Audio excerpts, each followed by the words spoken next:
Okay, so we left off last time with Beatty's sort of commentary on the nature of fire. Fire as a mystery, fire as a deeper kind of purifying, cleaning, antibiotic type of image. And we get this in a moment when what they actually do is they make Montag burn his own house. So Mildred is taken off. The firemen are all rounded up together in the house. And Faber is still talking to Montag in his ear through the two-way radio, saying, like, get away somehow. Montag says, no, the hound, because of the hound. Faber heard, and Beatty, thinking it was meant for him, heard. Yes, the hound's somewhere about in the neighborhood, so don't try anything. Ready? Ready. Montag snapped the safety catch on the flamethrower. So Beatty still doesn't realize about Faber yet. Okay, so far he doesn't really know that Montag's being directed or spoken to by Faber. But Montag is going to now burn his own house. There's a couple important sections here for fire as a purifier, which Beatty just spoke about. So we'll read this. Okay, fire as purification.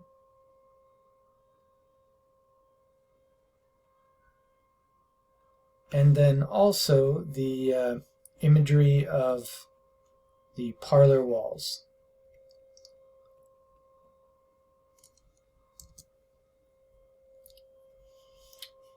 So let's read that together. Fire, a great nuzzling gout of flame, leapt out to lap at the books and knock them against the wall. He stepped into the bedroom and fired twice, and the twin beds went up in a great simmering whisper, with more heat and passion and light than he would have supposed them to contain. He burnt the bedroom walls and the cosmetics chest because he wanted to change everything. The chairs, the tables, and in the dining room the silverware and plastic dishes, everything that showed that he had lived here in this empty house with a strange woman who would forget him tomorrow, who had gone and quite forgotten him already, listening to her seashell radio pour in on her as she rode across town alone. And as before, it was good to burn. He felt himself gush out in the fire, snatch, rend, rip in half with flame, and put away the senseless problem. If there was no solution, well then now there was no problem either. Fire was best for everything. So notice the description of his bedroom. Twin beds means he didn't sleep together in the same bed with his own wife. He says the fire burnt with more heat and passion and light than he thought would have been possible for the bedroom beds to burn up with, meaning that his marriage life had no heat and passion and life. Notice fire also changes everything, changes the shape, okay? Fire as a purifier and a cleanser and a destroyer here all together. Montag is partly destroying his old identity.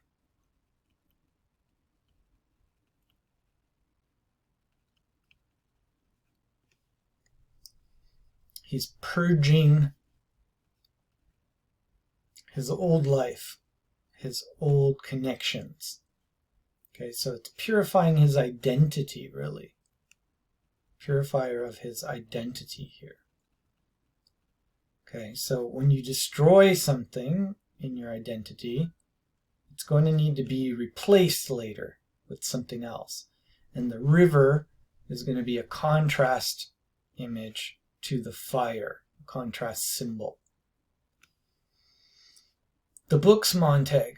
The books leapt and danced like roasted birds, their wings ablaze with red and yellow feathers.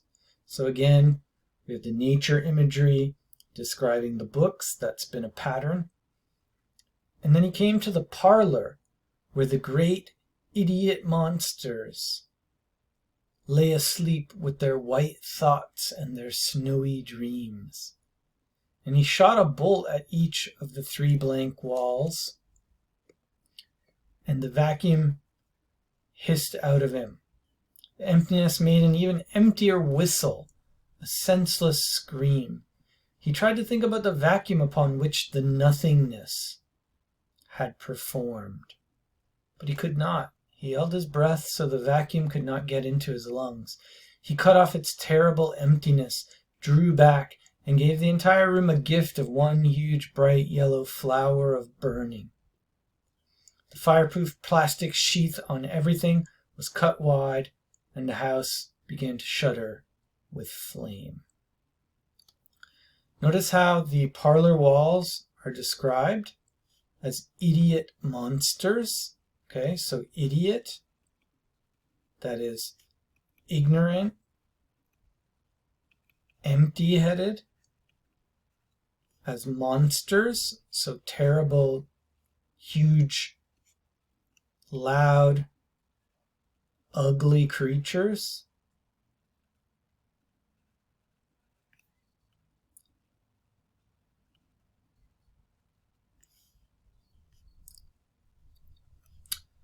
They lay asleep with their white thoughts and their snowy dreams. So white and snowy here is not a positive image. It's about blankness. It's about emptiness.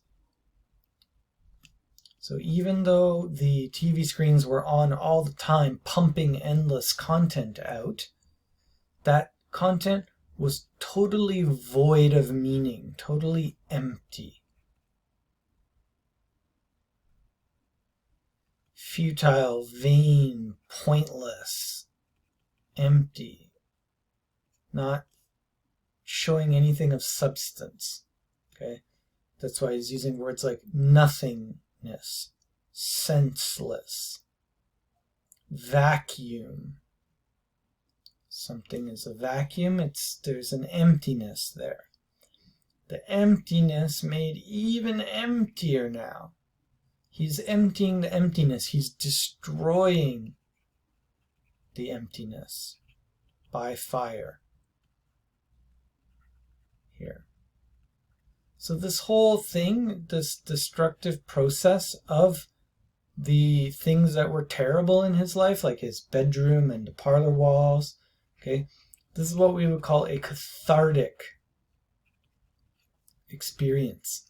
He's releasing his anger. Catharsis is a release. He's releasing anger, pain, resentment at Mildred, etc. So this is all part of the destruction of the old Montag. So we see now what's burning bright is his own house.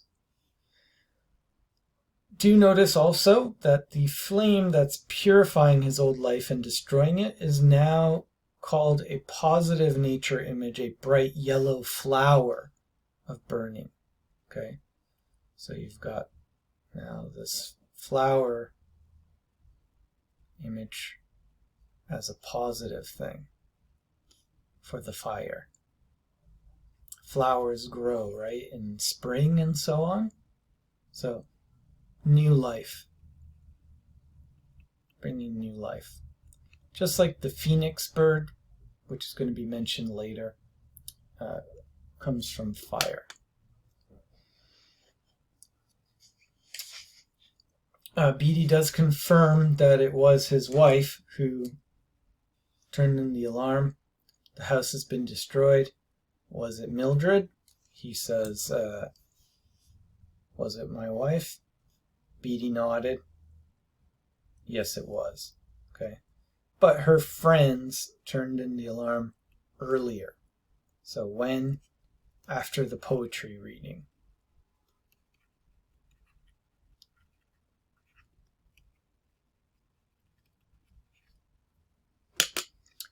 So, just a couple more things to note here. We don't need to cover everything in the conversation between Beatty and Montag. But going down to page 113, I'll just point out a couple things. Beatty had already taken the listening device from Montag. At this point, he caught Montag talking to Faber. And Beatty grinned his most charming grin. Well, that's one way to get an audience. And the whole house had collapsed in a loud, rolling thunder avalanche. Hold a gun on a man and force him to listen to your speech. Because Montag now has turned the flamethrower on Beatty. So he's pointed it at Beatty. And so what we see here is Montag is using force and compulsion to get control, which is not good, because then he would become just like the government, who use the firemen and the hound by force and coercion. So he can't handle the power that he's dealing with here. Fire is very dangerous. If it's controlled, it's a good power. If it gets out of control, it can just destroy everything. And Montag is struggling to find a balance here. What'll it be this time? Why don't you belch Shakespeare at me, you fumbling snob? There is no terror, Cassius, in your threats, for I am armed so strong in honesty that they pass by me as an idle wind which I respect not. How's that? Go ahead now, you second-hand literature, pull the trigger. He took one step toward Montag.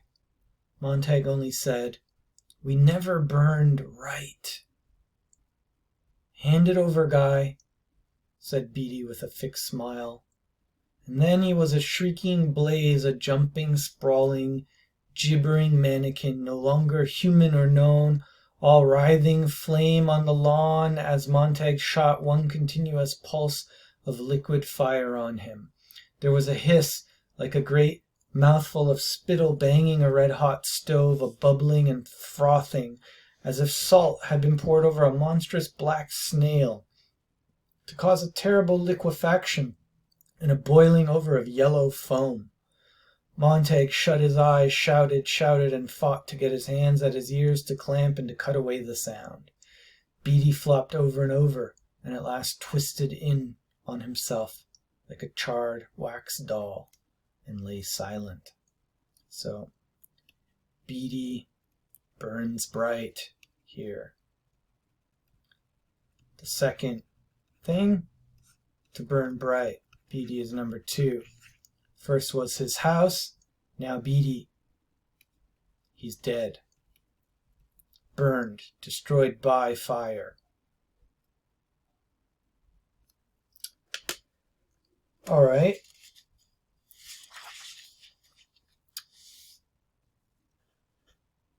Then Montag threatens the other firemen. They don't move. And who shows up? Or what shows up? The mechanical hound. It was halfway across the lawn, coming from the shadows, moving with such drifting ease that it was like a single solid cloud of gray-black smoke blown at him in silence. And so now he's going to battle the hound, and another hound will come later that we'll talk about.